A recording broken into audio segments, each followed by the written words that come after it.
A Kátia, que é representante da Escola da Defensoria Pública, junto com a Neuza, que é a nossa presidente, é que hoje, infelizmente, ela está com Covid, então ela só vai nos assistir aqui. E ela me deu esse papel de te apresentar. Tem problema gravar a aula, ô professor? Imagina, pode ficar à vontade da destinação que vocês quiserem também depois. Ah, então ótimo. Tá. Bom, nós começamos a fazer um curso de sistema prisional e grupo de hipervulneráveis. Hoje seria o encerramento, mas nós tivemos problemas com Covid, com outros colegas. Então, hoje é o quinto encontro, nós teremos mais dois. Nós tivemos uma aula sobre medida de segurança, uma aula sobre LGBTQIA+, o sistema prisional. Nós teremos uma aula sobre mulheres, sobre racismo.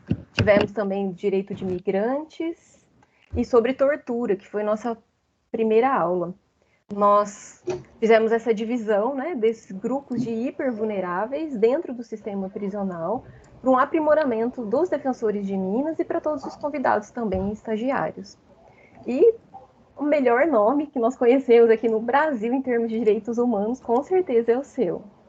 Para quem não conhece, mas acredito que todo mundo conheça, o professor Caio Paiva, ele foi defensor público federal por 8 anos, né? Ele é especialista em ciências criminais, professor de processo penal e direitos humanos, inclusive meu professor na pós-graduação de direitos humanos, que eu acabo essa semana, e também coordenador do curso SEI, idealizador do Tudo de Penal. Seja bem-vindo, professor Caio Paiva. É uma honra para nós aqui em Minas receber o senhor. E o senhor está com a palavra, e ainda mais falar de direitos humanos nessa época, né, de autorização de container no STJ e de todas essas repercussões que a gente vê, violência, que tem muito gás de pimenta, utilização de cães em unidades prisionais, falta de água e todas aquelas questões recorrentes já em todas as unidades prisionais. Então seja bem-vindo, o senhor está com a palavra. Pessoal, eu vou pedir só para vocês não ligarem o microfone, mas podem ligar a câmera, né, se quiserem, ou se, professor, o senhor acha melhor só deixar a sua, né? Como vocês preferirem. Não, tudo bem. A gente deixa só a sua, acho que é melhor. É que tem professor que gosta de interagir mais com. Eu até prefiro. Eu prefiro também. Então, se alguém quiser abrir a câmera aqui, Pode. tá convidado. Fica todo mundo à vontade durante a minha fala. Liga o áudio rapidinho, faz uma pergunta. É muito melhor para mim também. Então tá ótimo. Obrigada. Então, perfeito. Primeiro, muito obrigado pelo convite de novo. É uma alegria falar especificamente para a Escola da Defensoria do meu estado de Minas Gerais. Eu falo aqui hoje desde a minha pequena cidadezinha também em Minas Gerais. Cumprimentar que eu também vi rapidamente o colega Pedro Carriello, que apareceu rapidinho. Admiro muito o trabalho que a Defensoria faz perante os tribunais superiores. É uma alegria contar com você aqui também, Pedro.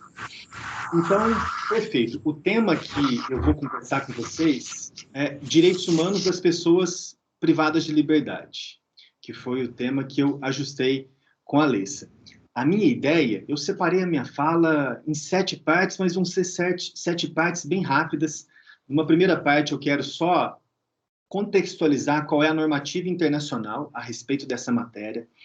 Na segunda parte, a partir de um relatório muito importante da Comissão Interamericana de Direitos Humanos, eu quero resumir aqui mais de 100 páginas deste relatório só para destacar os problemas mais graves da nossa região. Na terceira parte, qual é, muito rapidamente, a relação entre a pessoa presa e o Estado, que vai definir várias consequências dessa nossa disciplina. Depois, também a partir da jurisprudência da Corte Interamericana, nós vamos falar sobre condições carcerárias e revisitar um precedente muito importante em que a Corte fez um grande resumo, um grande compilado dos principais parâmetros da sua jurisprudência na matéria. Na sexta parte, é inevitável fazer um rápido comentário do caso Instituto Penal Plácido de Sá Carvalho, um caso que eu não acompanho mais, não estou mais nos grupos de interação entre os colegas, nos grupos nacionais, eu não sei, pelo menos não vi ainda, nós vamos comentar mais à frente, se as demais defensorias, para além da Defensoria do Rio de Janeiro, têm dado a devida atenção ao potencial transformador que foi esse precedente da Corte Interamericana. Finalmente, por último, eu quero discutir algumas estratégias de atuação, tanto interna, mas principalmente perante o sistema interamericano. Basicamente, a partir, Alessa, do que você disse, desses vários problemas que tem em vários estabelecimentos prisionais, o que podemos fazer perante o sistema interamericano? E eu já começo antecipando essa conclusão lá da frente. Não temos que cogitar de denunciar o Brasil perante a ONU. O sistema interamericano ele é muito mais efetivo do que o sistema global.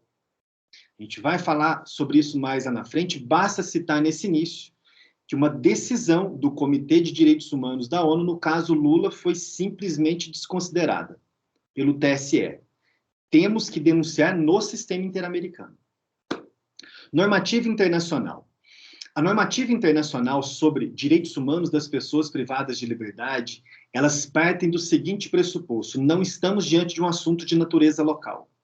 Não estamos diante de um assunto que na Europa vai ser tratado de uma matéria, nos Estados Unidos de uma forma, no Brasil de uma forma e na África do Sul de uma forma.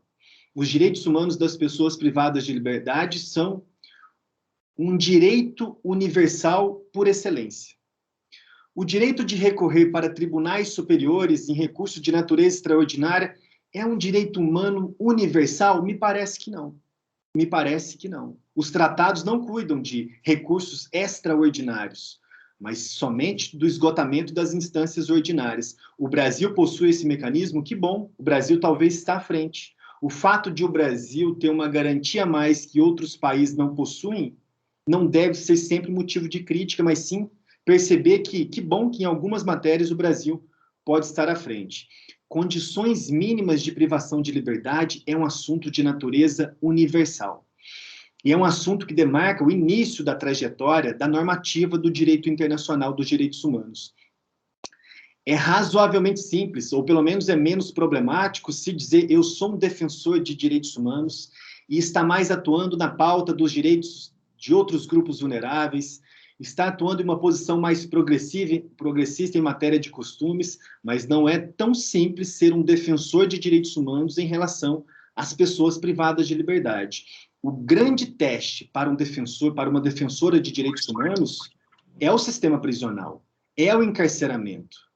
Que que se apresentam como defensores de direitos humanos, como constitucionalistas, falharam solenemente neste teste quando chegaram ao STF. Eu tenho aqui um compilado das principais normativas. Quem estiver anotando, depois essa aula vai ficar gravada também, alguém pode resumir e sintetizar a matéria. A Convenção Americana, o artigo 5º, direito à integridade pessoal. Nós temos depois um documento de natureza soft law da Comissão Interamericana, importantíssimo, que são os princípios e as boas práticas para a proteção das pessoas privadas de liberdade nas Américas. Esse é um documento muito didático, porque ele mais ou menos acompanha o percurso do preso, desde quando ingressou no estabelecimento prisional até se tornar um egresso. É um documento importantíssimo. As regras de Mandela, que todos conhecemos, de 1955, só foram atualizadas depois em 2015. Eu destaco a data. 1955, o único documento que nós tínhamos na ONU era a Declaração Universal. O direito internacional dos direitos humanos, ele não começa, portanto, a sua produção normativa, ainda que de documentos soft law, discutindo outros assuntos, mas sim os direitos humanos das pessoas privadas de liberdade. Quer ser um defensor, uma defensora de direitos humanos? Vamos começar por aqui, no grupo que é o grupo mais vulnerável dos grupos vulneráveis. Um documento equivalente às regras de Bangkok, de 2010, específica para as mulheres e meninas, jovens, adolescentes, o Pacto Internacional sobre Direitos Civis e Políticos, a Convenção da ONU contra a Tortura e também o seu protocolo facultativo, a Convenção do nosso continente também contra a tortura, princípios básicos da ONU, enfim, outros documentos. Destaco também um documento que são as regras penitenciárias europeias, atualizadas em 2020, que traz muitos parâmetros interessantes para a gente fazer uma conformação normativa dessa matéria. Segunda parte, quais são os problemas mais crônicos e mais graves da nossa região? Eu já recomendo a vocês, os colegas, quem está acompanhando e vai acompanhar depois também essa conversa, que vocês acessem lá no site da Comissão Interamericana a parte específica da relatoria das pessoas privadas de liberdade. Nessa parte específica do site, há vários documentos interessantes, há vários relatórios da Comissão Interamericana, da Relatoria dos Direitos das Pessoas Privadas de Liberdade, e para quem gosta, assim como eu, de pesquisar e estudar a jurisprudência, nós vamos encontrar ali uma espécie de encurtador de caminho, porque cada relatoria temática da Comissão Interamericana procura sistematizar a respectiva jurisprudência daquela matéria. Essa relatoria, no contexto da Comissão Interamericana, no ano de 2011, produziu um documento que é uma espécie de um grande relatório dos direitos humanos das pessoas privadas de liberdade. É um documento extenso, ele foi depois agregado com mais informações, mas neste relatório a Comissão Interamericana procurou destacar quais são, pelo menos, os problemas mais graves da nossa região. A superlotação carcerária, as deficientes condições de reclusão, os altos índices de violência carcerária, a falta de controle efetivo das autoridades, o emprego da tortura com fins de investigação criminal, o uso excessivo da força por funcionários penitenciários, o uso excessivo da prisão preventiva, que repercute diretamente na superpopulação carcerária. O Brasil tem vários problemas relacionados ao sistema de justiça criminal.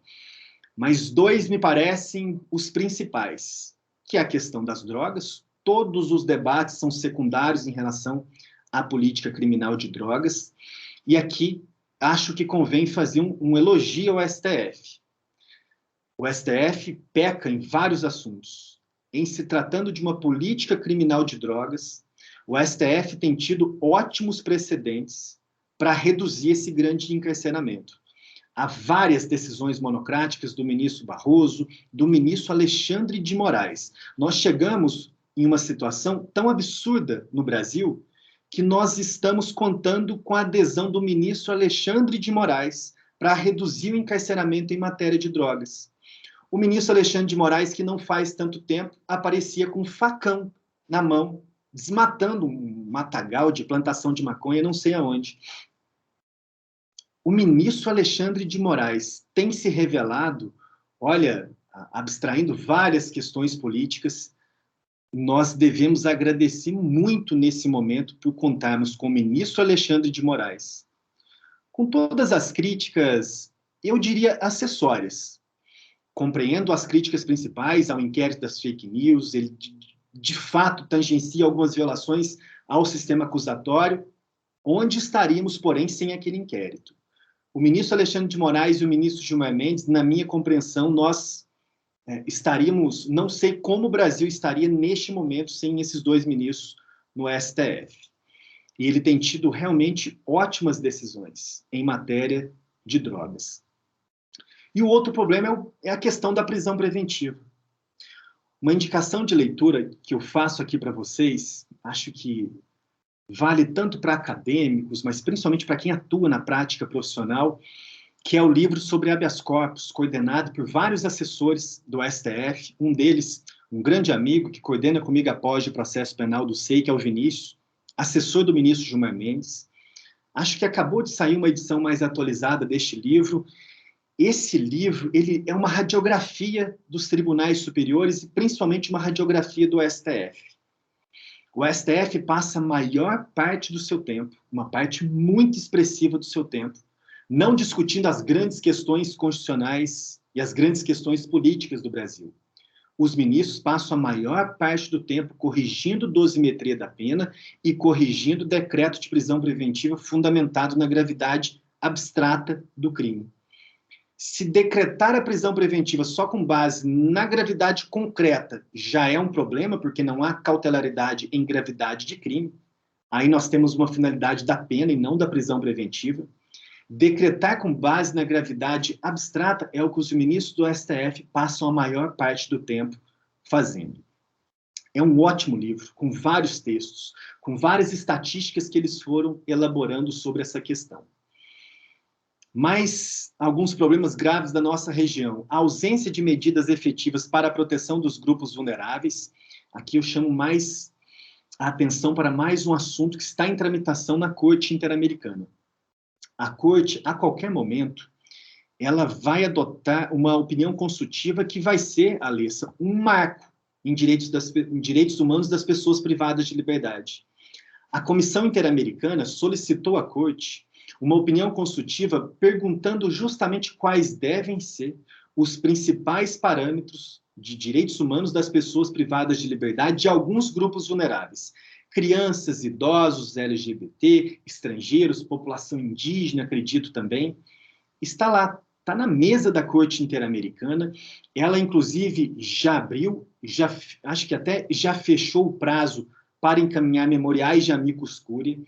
Algumas instituições se manifestaram. A Universidade Federal do Paraná, o professor André Giamberardino, colaborou, inclusive, em um documento de memoriais.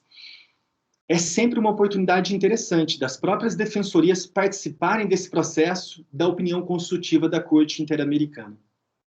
Na leitura de cada opinião consultiva, nós conseguimos lá identificar quem se manifestou como amicus curiae. Podem participar todos os interessados, desde pessoas físicas. Um defensor, uma defensora pode, enquanto pessoa, mandar os seus memoriais. Uma instituição como a Defensoria. E parece que a Corte Interamericana, de fato, dá uma atenção, porque ela indica quem apresentou os memoriais e, em nota de rodapé, qual foi o conteúdo daqueles memoriais, procurou demonstrar para a Corte Interamericana qual a preocupação em torno daquela questão. Então, logo mais, a qualquer momento, vai sair essa opinião consultiva. Falta de programas laborais e educativos e ausência de transparência nos mecanismos de acesso a esses programas e, finalmente, a corrupção e a falta de transparência da gestão penitenciária. Passamos, então, para a próxima parte. Quem está acompanhando, fica à vontade para intervir quando vocês quiserem. Nós, eu ainda me considero nós, defensor, quem atua na prática do sistema de justiça criminal, nós temos que tomar cuidado muito com a prática. Eu sempre tive muito em mente a prática, ela não é uma boa professora.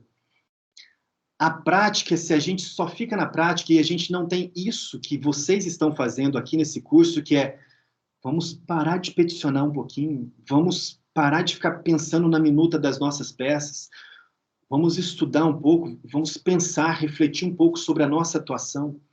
Quando a gente faz uma coisa há muito tempo, chega um momento que a gente não sabe por que a gente faz aquela coisa mais. Por isso que é tão importante o conhecimento da criminologia crítica, até para que nós não tenhamos crise de identidade. A gente quer provocar uma redução do encarceramento, por quê? A gente vai justificar depois essa nossa atividade com base em quê? Eu acho que é muito difícil, e conheço vários colegas que vocês com certeza conhecem também, que tiveram uma péssima convivência com a atuação no sistema de justiça criminal, porque depois de passar o dia todo em audiências, visitando estabelecimentos prisionais, defendendo pessoas que cometeram um crime, às vezes crimes graves, não sabiam por que fazia aquilo. Por que eu defendo essas pessoas? Por que eu estou buscando reduzir o encarceramento? Por que eu faço isso? Se a gente não tem alguns momentos de reflexão, se é só prática, prática e prática, não lê um livro interessante, não para revisitar um livro mais crítico da nossa matéria, acha que só no dia a dia, lendo aqueles, vai muito do ponto de vista pessoal, lendo os piores manuais, que aquilo vai trazer algum tipo de reflexão para ajudar nessa nossa prática. Por isso que um pano de fundo teórico é muito importante para a gente articular os nossos discursos de liberdade. E, nesse sentido, é importante a gente perceber qual é a relação entre a pessoa presa e o Estado. A relação da pessoa presa com o Estado é um assunto de direito administrativo, não é nem de direito de execução penal, é uma relação de especial sujeição. Isso porque o Estado exerce um controle total sobre a pessoa presa. Exercendo esse controle total, ele assume uma posição de garante. É a partir daqui, Alessa, que a gente consegue explicar por que os presos têm que ser vacinados da Covid antes das pessoas em situação de rua, ou antes de outros grupos vulneráveis. A pessoa em situação de rua, ela é hipervulnerável, mas o Estado não exerce controle total sobre ela, muito pelo contrário, exerce um abandono total. O Estado não limita a liberdade de locomoção daquela pessoa. A pessoa presa, pelo menos na teoria, Ela só faz o que o Estado permita que ela faça. Ela só vai comer o que o Estado permita que ela coma na prisão. Ela vai tomar banho na hora que o Estado permitir. Ela só vai se relacionar com quem o Estado permitir. Esse controle total, ele é o pano de fundo para que nós possamos explicar que uma pessoa presa que morre de Covid, a responsabilidade é total do Estado. Uma pessoa em liberdade que morre de Covid, em regra, a responsabilidade não é do Estado. Vários casos particulares, atraso de vacina, podem ser já também uma responsabilidade da pessoa que não está presa. Mas no caso da pessoa presa, nenhuma dificuldade do ponto de vista teórico para justificar a precedência e a prioridade das pessoas presas. Estado, tudo o que acontecer aqui é culpa sua. Tudo que um preso matou outro preso, Estado, é culpa sua. Isso decorre da condição de garante. E a Corte Interamericana tem vários precedentes estabelecendo: Estado, eu vou presumir, vou repetir, Estado, eu vou presumir a sua responsabilidade sempre que for identificado alguma ofensa à integridade de pessoas privadas de liberdade. Ela entrou com saúde na prisão, saiu com qualquer dano à sua saúde, a culpa é sua, Estado. A não ser que você, Estado, demonstre uma excepcionalidade muito grande, que você adotou todos os mecanismos necessários para que a pessoa, por exemplo, não se suicidasse, mas ainda assim, por um fato muito alheio à sua vontade, ela conseguiu fazer isso, tudo bem. Neste caso muito excepcional, nós não vamos te responsabilizar. Mas, em regra, relação de especial sujeição, o Estado é o garante e ele também é responsável por tudo que acontece dentro da prisão. Avançando, condições carcerárias, que é o coração dessa nossa disciplina de direitos humanos das pessoas privadas de liberdade. Nós temos aqui também um conjunto de regras de direito internacional para que nós possamos ir articulando nas petições.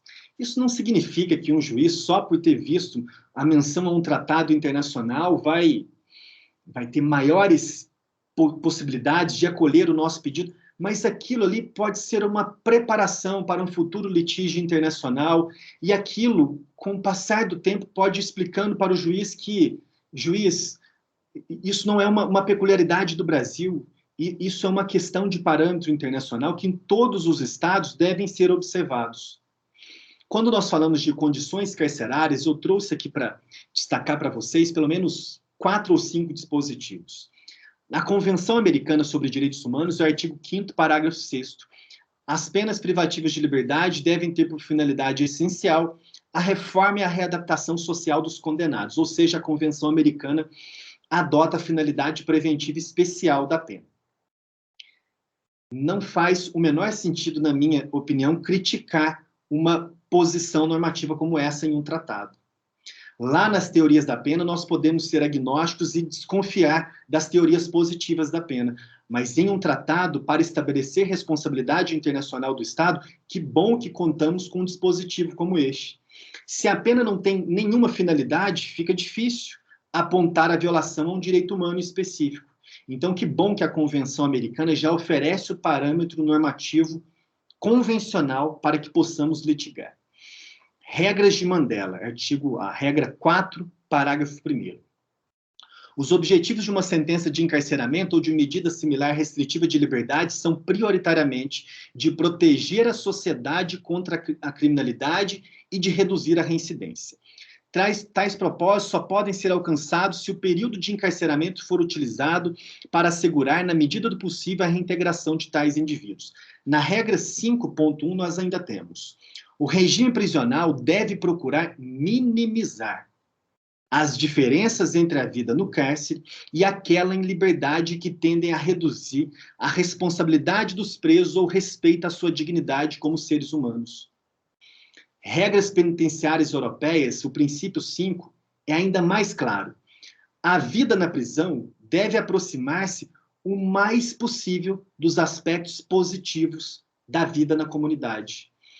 Nós temos, portanto, nesses parâmetros do direito internacional, uma clara e radical oposição àquele princípio da criminologia, do direito de execução penal de estados mais autoritários, da less eligibility, ou eligibility, no sentido que as condições de vida no cárcere deveriam ser acentuadamente piores que as condições de vida dos cidadãos livres. Prosseguindo, na quinta parte, eu separei aqui justamente esses principais parâmetros sobre condições carcerárias definidos pela Corte Interamericana. A Corte possui, infelizmente, uma rica jurisprudência sobre a matéria. E em se tratando das medidas provisórias, a maioria relacionada ao Brasil. O Brasil ainda não tem uma condenação na Corte Interamericana por violações de direitos humanos em estabelecimentos prisionais. E vejam só, isso em parte decorre também de uma omissão das defensorias.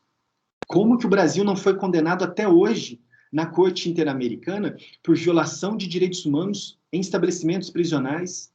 Há várias medidas provisórias, que é um mecanismo importante, importantíssimo, mas elas não geram, afinal, uma efetiva sentença.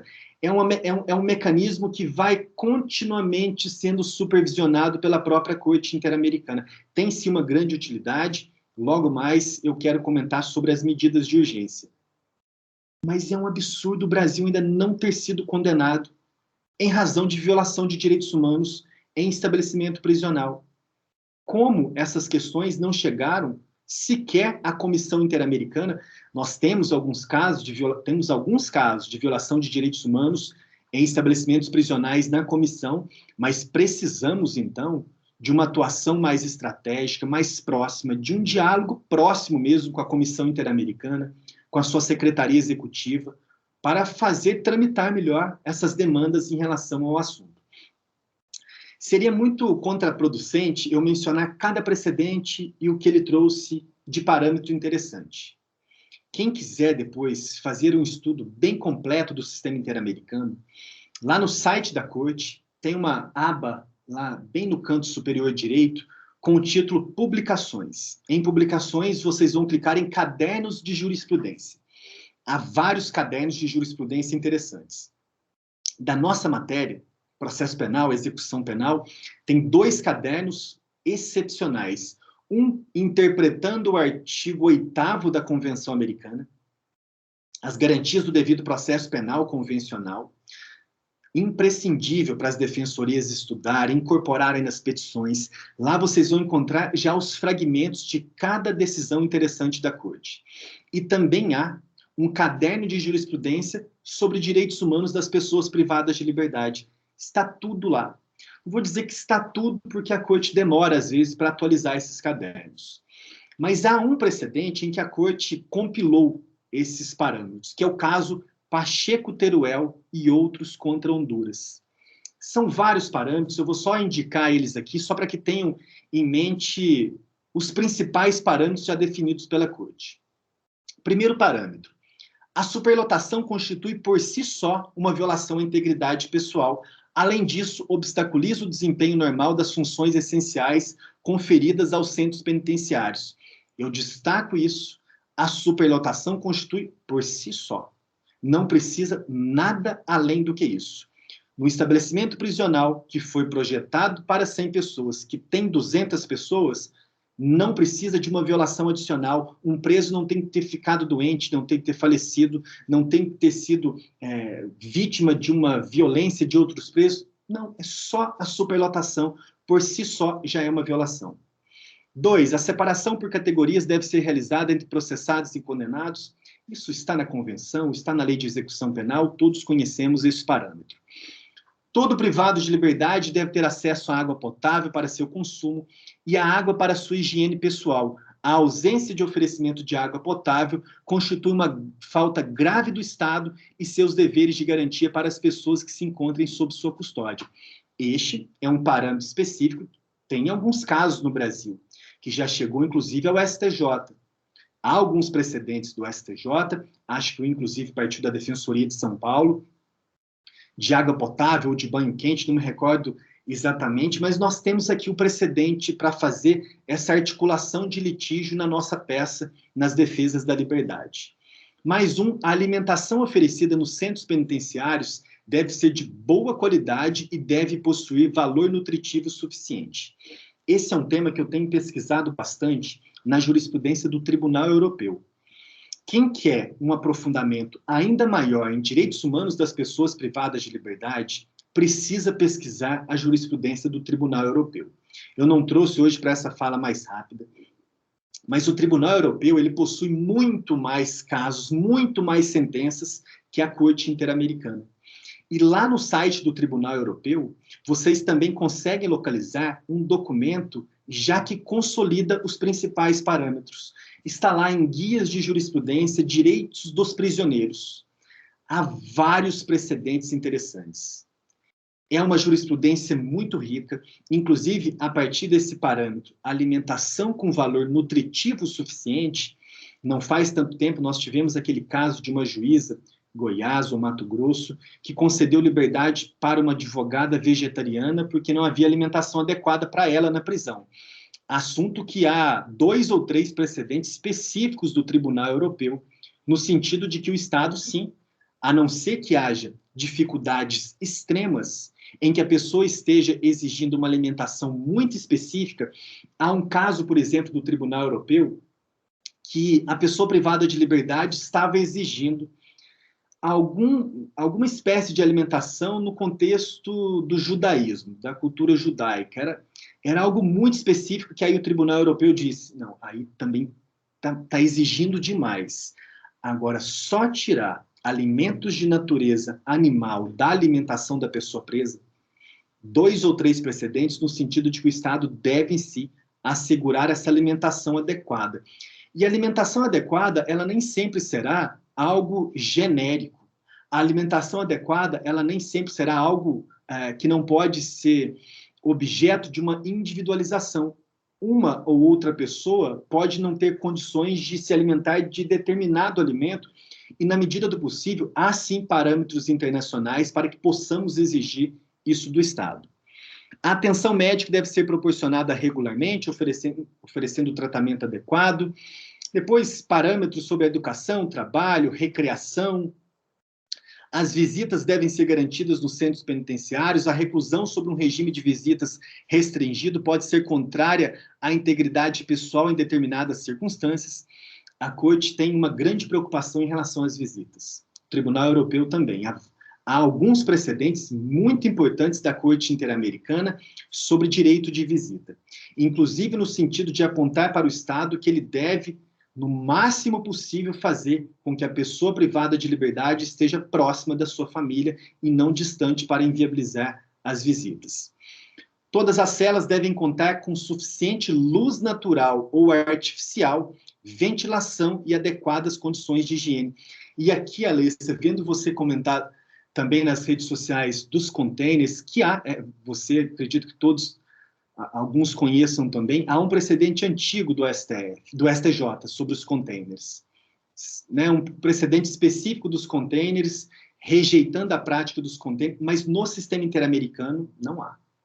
Não achei nada específico na corte, na comissão, especificamente sobre prisão em containers. Ontem mesmo a gente teve reunião com o Pedro aí, Carriello, para pensar em algo sobre os containers. Eu quero acompanhar, a princípio, a expressão choca, né? O container choca, mas tem alguma definição de estrutura, como que vai ser ou não essa questão?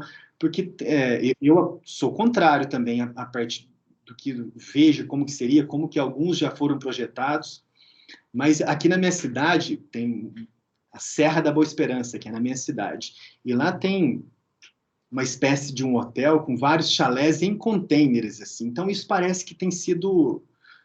Como que tem sido essa articulação em torno dos containers? A proposta do Departamento Penitenciário, depois eu vou te mandar, Tá. Container de metal mesmo, e não tem ventilação natural e ventilação cruzada, que é específica para evitar doenças, né? Tuberculose, Covid, e proposta de ter um ar-condicionado, como se no Norte, Centro-Oeste, Nordeste fosse colocar realmente o Estado pagar um ar-condicionado para ficar 24 horas por dia.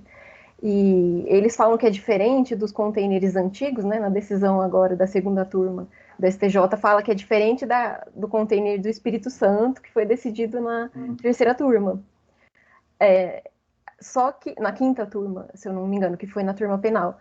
Só que são idênticos. Pelas fotografias, é aquele container metálico que tem lanchonete e tudo. É bem complexo isso. O fato de não ter luz natural e ventilação natural, aí sim a gente já consegue aproveitar esses parâmetros da Corte Interamericana, e eu vou te enviar também depois os do Tribunal Europeu, porque na Europa há vários formatos de estabelecimentos prisionais que não chega a ser um container, mas é algo quase que um caixote, que é bem restrito, e isso chegou ao Tribunal Europeu, e tem algumas decisões no sentido da ausência de luz e de ventilação natural. Mas perfeito. Os serviços sanitários devem contar com condições de higiene e de privacidade, mais um parâmetro, os estados não podem alegar, esse o STF também já chegou a definir isso, mas ainda precisa ser mais sedimentado no Brasil. Os estados não podem alegar dificuldades econômicas para justificar condições de detenção que não cumpram com os parâmetros mínimos internacionais da matéria e que não respeitem a dignidade inerente do ser humano. Não existe a possibilidade de reserva do possível, de reserva do impossível, de nada. O Estado não pode alegar dificuldade econômica. Nas entrelinhas e implicitamente, me parece que a Corte Interamericana reconhece o seguinte: Estado, todos nós sabemos, e você que mexe com dinheiro, Estado, sabe melhor do que eu, Corte Interamericana, que é caro executar uma política criminal de prender muitas pessoas. Você vai fazer isso, você tem que fazer isso com dignidade. Decidiu prender muitas pessoas, todas devem ser privadas de liberdade com dignidade. Finalmente, as medidas disciplinares que constituam um tratamento cruel, desumano ou degradante, incluídos os castigos corporais, a reclusão e isolamento prolongado, assim como qualquer outra medida que possa colocar em grave perigo a saúde física ou mental do recluso, não são estritamente excepcionais, são estritamente proibidas de acordo com a Corte Interamericana. 2 últimos tópicos para a gente encerrar. Primeiro, um comentário rápido do Instituto Penal Plácido de Sá Carvalho. Foi um precedente que ele tem sido comentado por autores de vários países. Uma atuação da Defensoria do Rio de Janeiro provocou o primeiro precedente mundial de compensação de pena ilícita perante o direito internacional dos direitos humanos. No Tribunal Europeu não se tinha chegado a tanto, a Corte Interamericana também não havia chegado a tanto, esse foi o leading case na matéria, replicado, acho que no mês seguinte, no complexo penitenciário do Curado, do estado do Pernambuco. Pois bem, a decisão foi muito corajosa, foi muito audaciosa. Quem acompanhar as medidas provisórias anteriores vai identificar que a Corte Interamericana, em linhas gerais, em relação a superpopulação carcerária, ela vinha apontando só assim: Estado, reduz o número de presos, não está correto, Estado, reduz, só puxando a orelha e chamando a atenção. Aí a Corte Interamericana estressou, falou: isso não dá mais, eu preciso adotar uma medida concreta e específica. Chegou ao caso do Instituto Penal Plácido de Sá Carvalho, todos devem conhecer o precedente, e estabeleceu justamente a compensação por pena ilícita. Eu acho que esse é, Alessa, o principal, e vai continuar durante um bom tempo, o grande tema do direito de execução penal e também de direitos humanos. Eu até conversava com o André Gemberardino, com o Patrick, não faz tanto tempo. Eu acho que as defensorias não podem demorar, logo a gente vai falar da estratégia, não sei se já está em andamento algo nesse sentido, para definir um modelo de petição excelente de compensação de pena ilícita. Tem que estruturar um modelo, e esse tem que ser um modelo do tipo de um modelo de inicial de uma DPF perante o STF mesmo. Um modelo bem fundamentado na jurisprudência internacional, um modelo bem fundamentado na doutrina, para discutir justamente a questão da pena ilícita. Há um ótimo, excepcional parecer do professor Juarez Tavares, que foi apresentado como um subsídio à DPF 347, na época do estado de coisa inconstitucional, em que ele desenvolve essa ideia da pena ilícita.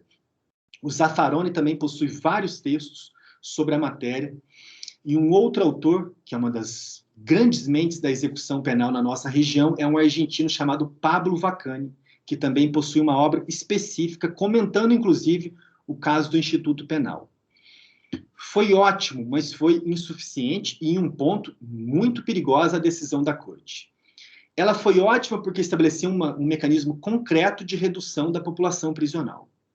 Progressivamente, eu imagino, depois o Pedro, os colegas, se tiver mais algum colega do Rio de Janeiro, e você mesmo pode me corrigir, eu imagino que no Instituto Penal Plácido de Sá Carvalho, aos poucos, a população prisional deva ter diminuído para ir se ajustando ao que era projetado para aquele estabelecimento prisional.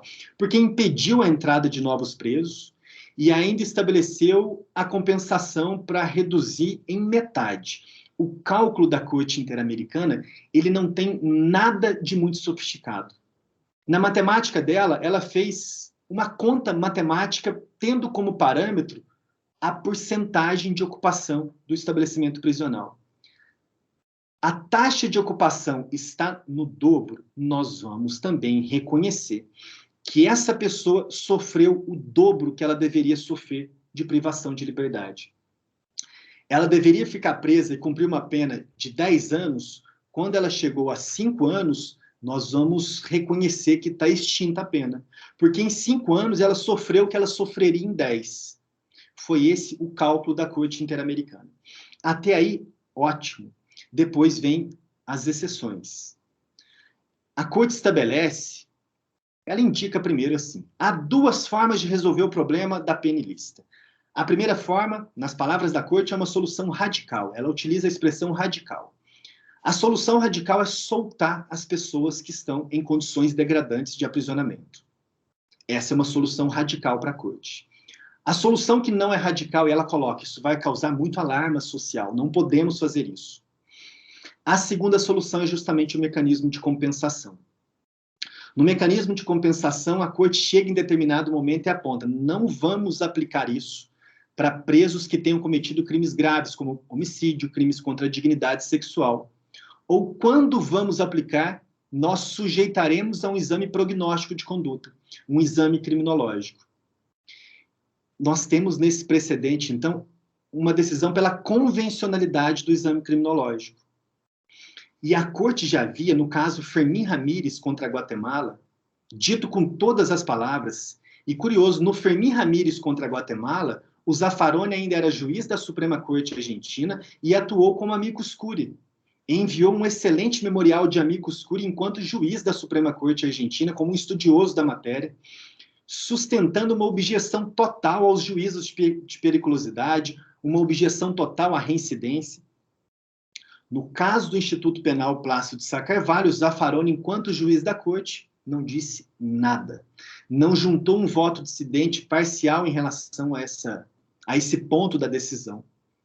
É muito perigoso quando a Corte Interamericana coloca que pessoas que cometeram crimes graves, se eles forem reprovados no exame de prognóstico de conduta, eles terão ficado em condições degradantes de aprisionamento e não têm direito a nada de compensação, Alês. Nada de compensação. É claramente um direito penal do inimigo. Ela exclui uma categoria de presos, ela exclui uma categoria de pessoas do direito de não ser aprisionada em condições degradantes. E, com isso, ela relativiza um dos poucos direitos humanos absolutos, que é o direito de não ser torturado e o direito de não ser submetido à pena cruel, desumana ou degradante. A Corte relativizou esse direito, apontando que para determinadas pessoas, determinados crimes que tenham cometido, não será aplicado o mecanismo da compensação. Mas, ainda assim, um ótimo precedente.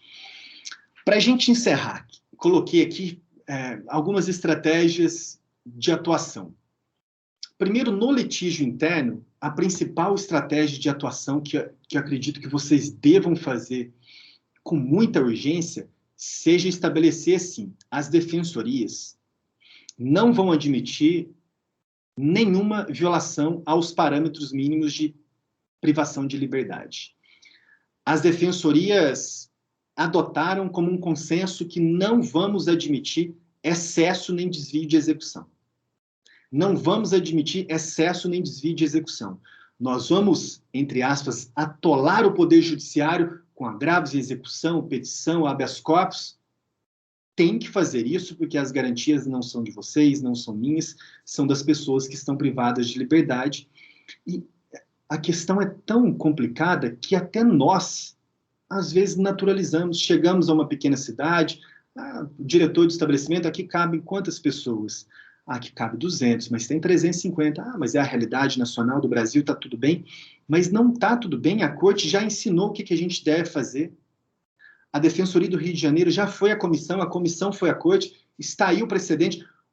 A Defensoria do Rio de Janeiro ainda conseguiu, eu diria surpreendentemente, que a 5ª turma do STJ incorporasse tão rapidamente o precedente. Surpreendentemente. Foi uma surpresa para mim. O STJ, a 5ª turma, aplica o precedente, devendo reconhecer desde o momento em que a pessoa foi presa, e não desde o momento que o Brasil foi notificado da sentença. E aí, a partir da Alessa, de todos vocês estudiosos da matéria, precisam articular um excelente modelo e distribuir esse modelo e ensinar os colegas a como vai exercitar esse litígio sobre o excesso ou desvio de execução na superlotação carcerária. Serão habeas corpus individuais, serão habeas corpus coletivos, para onde? E o segundo tópico que eu anotei dos 3 é justamente o habeas corpus coletivo. O habeas corpus coletivo é uma excepcional ferramenta. Mas eu acho que nós devemos tomar muito cuidado não com o abuso, mas às vezes com o uso não adequado do habeas corpus coletivo, para que não possamos contar com uma espécie de backlash jurisprudencial e dizer não cabe mais. Não cabe mais HC coletivo. A tutela coletiva nas defensorias, eu sempre fui favorável a que não teria o tempo necessário, mas não me agrada muito a ideia de que milhares de defensores, todos podem impetrar uma tutela coletiva, um habeas corpus coletivo, nacionalizar uma questão. Acho que tem que ser algo, cada defensoria vai ter um núcleo, o núcleo vai articular um litígio estratégico, cabe, não cabe, tem precedentes contrários. Tem mais habeas corpus coletivos não conhecidos do que conhecidos, muito mais habeas corpus coletivos não conhecidos do que conhecidos, tanto no STJ como no STF. Tentar identificar quando que será um habeas corpus coletivo para o próprio tribunal local. Às vezes não precisa iniciar lá no STJ, não precisa iniciar no STF, às vezes localmente será possível resolver a questão. Para encerrar, o litígio internacional e como que a gente pode favorecer esse litígio internacional. O primeiro ponto foi o que eu destaquei no início. Não temos, de fato, que cogitar de denunciar o Brasil nos órgãos de tratado do sistema global enquanto o Brasil foi parte do sistema interamericano. E, às vezes, eu não consigo identificar qual foi o raciocínio. Imagino que, às vezes, deva existir um raciocínio que não foi divulgado. Por que procuramos o sistema global e não o sistema interamericano? Por que a defesa do ex-presidente Lula não buscou a comissão? De repente, a comissão buscaria a corte. Uma medida provisória da Corte Interamericana, o Brasil não pode descumprir. A medida provisória da Corte Interamericana, ela está no contexto da competência contenciosa. É um tribunal, é uma sentença para fins gerais. Os órgãos de tratado do sistema global, a natureza jurídica deles é muito controversa. O TSE, na decisão do caso do ex-presidente Lula, foi uma péssima decisão, vencido apenas o ministro Fachin com um ótimo voto, e o ministro Barroso com um péssimo voto, considerando que era um órgão administrativo. Enfim, não temos que ir para o sistema global. O sistema interamericano está aqui, até mais próximo geograficamente do que chegar até o sistema global, os órgãos de tratado, se não me falha a memória, alguns deles têm a sede até em Genebra. Segundo ponto interessante são as medidas cautelares da comissão. Nós não precisamos, e a Defensoria do Rio e outras defensorias têm trabalhado isso muito bem, mas é muito importante a gente compreender que não precisamos esgotar os recursos internos para pedir uma medida cautelar. Às vezes, Alessa, nesses casos de desvio, excesso de execução, pediu para o juiz da execução penal, impetrou o habeas corpus não foi conhecido, tentou ou nem tentou ir para o STJ não... Sistema interamericano. a só tramitação de um pedido de medida cautelar no sistema interamericano pode favorecer a gente prosseguir depois no STJ e no STF. Está lá no regulamento da comissão toda a disciplina das medidas cautelares da Comissão Interamericana. Não precisamos esgotar os recursos da jurisdição interna. E para encerrar, quando vamos levar um caso para o direito internacional, especialmente para o sistema interamericano, aí o litígio estratégico ele é muito potencializado, não deve ser qualquer caso, tem que ser casos bem específicos, de violações mais sistemáticas, ou de uma violação individual que seja, de fato, uma violação muito grave. No estabelecimento prisional, foi projetado para aprisionar 100 pessoas. Tem 120? Não, não vamos para o sistema interamericano por causa disso. Cabe 100, estão com 300 pessoas, sistema interamericano, você deferiu uma medida provisória quando tinha 200%, agora tem 300%. Bom, era basicamente isso que eu gostaria de falar aqui com vocês. Eu fico à disposição também. Quem eventualmente conhece lá o site do Tudo de Penal, lá eu criei uma categoria, quando clica em Jurisprudência Internacional de Direitos Humanos e clica Direitos das Pessoas Privadas de Liberdade, todas as decisões do sistema interamericano estão resumidas e traduzidas lá. Do sistema global, muita coisa, e muitos precedentes também do Tribunal Europeu. Se digitar lá no campo de busca TED, T-E-D-H, vai encontrar muita jurisprudência interessante do Tribunal Europeu. Mais uma vez, muito obrigado, contem sempre comigo, para mim é um prazer, e para mim, como eu estou fora da defensoria e sinto muita saudade, para mim é uma forma de me manter conectado com essa parte tão importante da minha vida. Professor Caio, a gente que agradece aqui muito. Eu posso abrir e ver se alguém tem alguma pergunta? Tem Claro. problema? Não, Se alguém tiver alguma pergunta, queria falar assim, excepcional. A primeira, deixa eu só, eu anotei aqui. Eu fiz um rolo aqui com papel, mas quando você estava falando da nutrição, tem uma resolução do CNPCP. Eu não sei se você já ouviu falar sobre nutrição específica. Às vezes tem bastante coisa internacional que você falou que está estudando. Não tem casos, né? Mas tem bastante legislação que eu ajudei quando estava no CNPCP a fazer essa resolução, junto com o Ministério da Saúde. Então tem essas regras de nutrição para tentar, como é que fala? Trazer de uma forma igual, né, em todos os estados, essa questão de nutrição, e 5 refeições diárias, aí tem os índices nutricionais da Organização Mundial de Saúde e tudo. Aliás, já passa da hora de você escrever um livro sobre execução penal. Nossa. Você tem que fazer isso rapidamente, porque vai ser um benefício para todos que estudam a matéria, e principalmente no contexto da defensoria. E quando você escrever, não coloque em hipótese alguma defensoria no título desse trabalho, porque nós da defensoria temos esse péssimo hábito de quando a gente escreve uma coisa, a gente coloca na visão da defensoria. E o Ministério Público e a magistratura, que formam gerações e gerações de novos alunos, concurseiros, pessoas que chegam a tribunais superiores, no manual de processo penal dos promotores não tem na visão do promotor. Então, você faz um livro de execução penal que, com certeza, será um ótimo trabalho. Ai, obrigada, Caio. Mas eu vou te passar, esse negócio de nutrição é sensacional. E a gente estava ontem mesmo discutindo que medida que a gente poderia fazer dessa questão dos containers, porque em Santa Catarina talvez não seja um bom caso para levar, é o que a gente pensou de não estar numa situação tão horrível como era no Espírito Santo, no Pará, que eles morreram queimados e tudo. Pedro, pode fazer uma pergunta que você apareceu aí, inclusive num automóvel? Tá sem microfone. Eu quero primeiro, desculpa, porque eu fui buscar filho em colégio, é isso. Então, não tem outro jeito. Ótimo, Caio, excelente a sua abordagem. Eu só queria, no sentido de informar, ao mesmo tempo também você nos ajudar aí, a gente está com mais de 15 habeas corpus sobre a questão do Passa Carvalho no STJ. Você foi bem aí, afirmando da quinta turma, já tem algumas decisões na sexta. Qual é a dificuldade, com a bem objetiva? É que a corte, como você bem desenhou aí, ela determinou esse exame.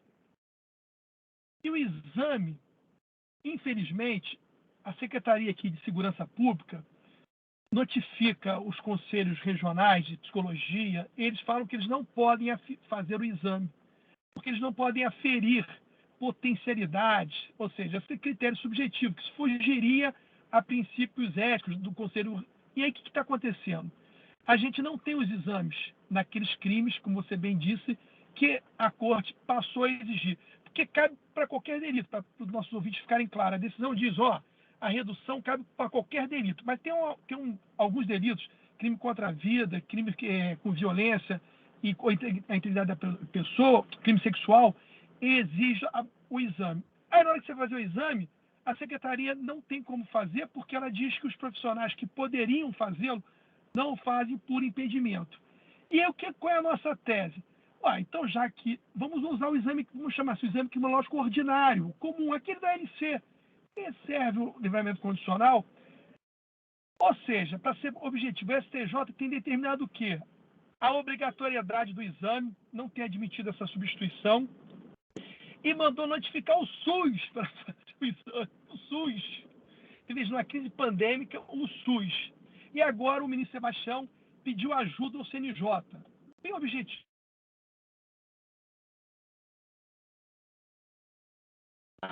Tem sido. Por isso que os HC... Acho que parou, né, Alessa, dele? Tem dificuldade. A gente até já fez uma reunião com o CNJ. Desculpa?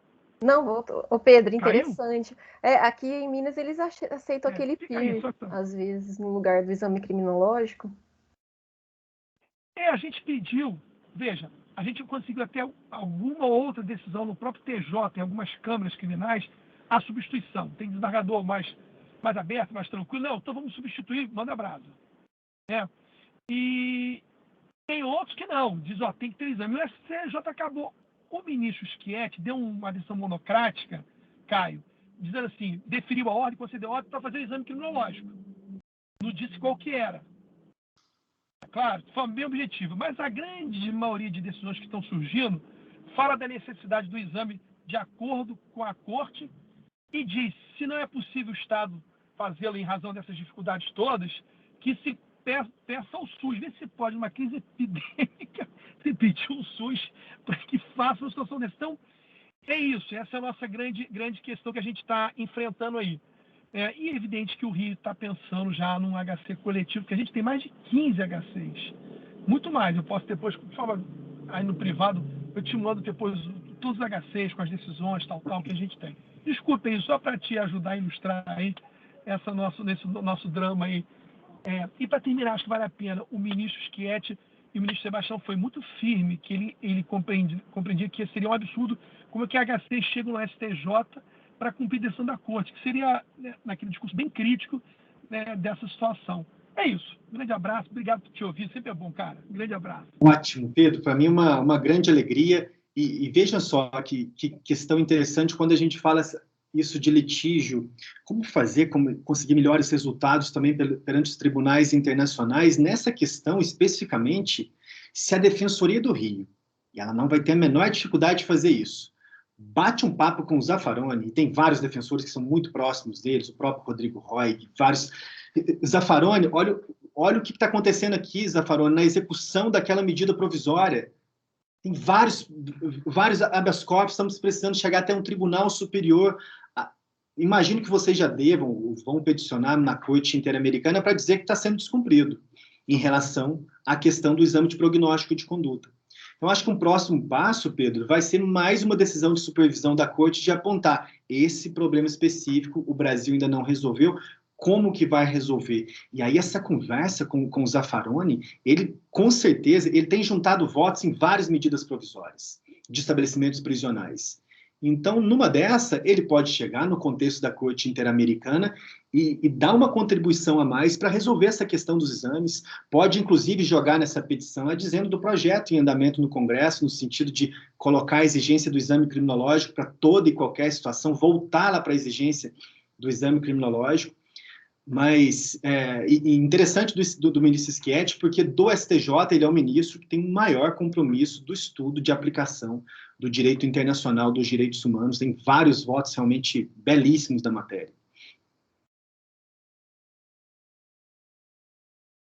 Obrigado, meu caro. Valeu pela força aí, pela luz aí. Sempre bom dialogar com vocês aí, tá bom? Obrigado. E Caio, também te contar uma história também com a Defensoria do Rio, mas só caso você não tenha conhecimento. A questão de medida de segurança, a gente fez uma reclamação. Eu vi você falando da ONU, a gente fez o sistema global e também me arrependi demais por não ter nem resposta até hoje, assim, mais de 5 anos. Fez no Comitê de Direitos Humanos ou no Comitê da Tortura? Todos, Comitê de Direitos Humanos, da Tortura e de pessoas com deficiência. Pois é, dá teledispendência. Não, a gente fez relatoria, não foi caso individual, a gente mandou para as relatorias. Então, Alessa, nos próximos... Aí, ó, então, olha assim. A gente fez Defensoria do Rio e de Minas, Rio reclamando sobre os hospitais de custódia e Minas reclamando que tinha medida de segurança em unidades prisionais. Aí foi um advogado canadense que nos ajudou e ele falou do sistema interamericano na época que você falou, que estava super lotado e não, a gente não conseguiria nenhuma resposta. Então a gente mandou em genérico para as relatorias e não casos específicos. Legal, interessante a gente abordar rapidamente esse ponto de direito internacional, porque as relatorias, elas têm uma utilidade maior quando o Estado não aderiu ao tratado. O Estado não é parte do tratado, então vamos lá para os extraconvencionais. Como o Brasil é parte dos tratados, então se for para o sistema global, aí faz como a defesa do Lula fez, vai para o próprio comitê, que sai... que a gente foi para as relatorias. E as relatorias, o máximo que elas vão divulgar é um comunicado. A relatoria expressa uma preocupação em relação a essa situação do Brasil. Ela não vai formar um processo contraditório, emitir uma sentença. É ótimo. Não, estou te contando isso que você tem razão, né? Esse sistema interamericano é muito melhor. Levar caso concreto mesmo. A gente tem tantos, né? Mas, bom, obrigada, Caio. Foi muito prazer aqui ter você com a gente. Ninguém quer falar nada, só ficou aqui eu, o Caio e o Pedro. Alguém quer fazer alguma pergunta? Uma sexta-feira à tarde, né? Eu acho que o pessoal já está... O Pedro de novo. Fala, Pedro. Não, só avisar o Caio que o juiz da execução de Santa Catarina, ele aplicou a decisão da corte o Bush. no presídio dele. Só para ele pegou a referência do Plaça Carvalho, porque ele é aplicado em 3 institutos penais. Pernambuco, Plaça Carvalho, e a outra eu esqueci qual que é. Você lembra, Liana? Eu esqueci. É o do Marcos Bush, de Santa Catarina. Eu só não lembro qual é a cidade que ele atua ali. É ótimo. Acho que é Joinville. É Joinville, isso mesmo, mas não é Florianópolis.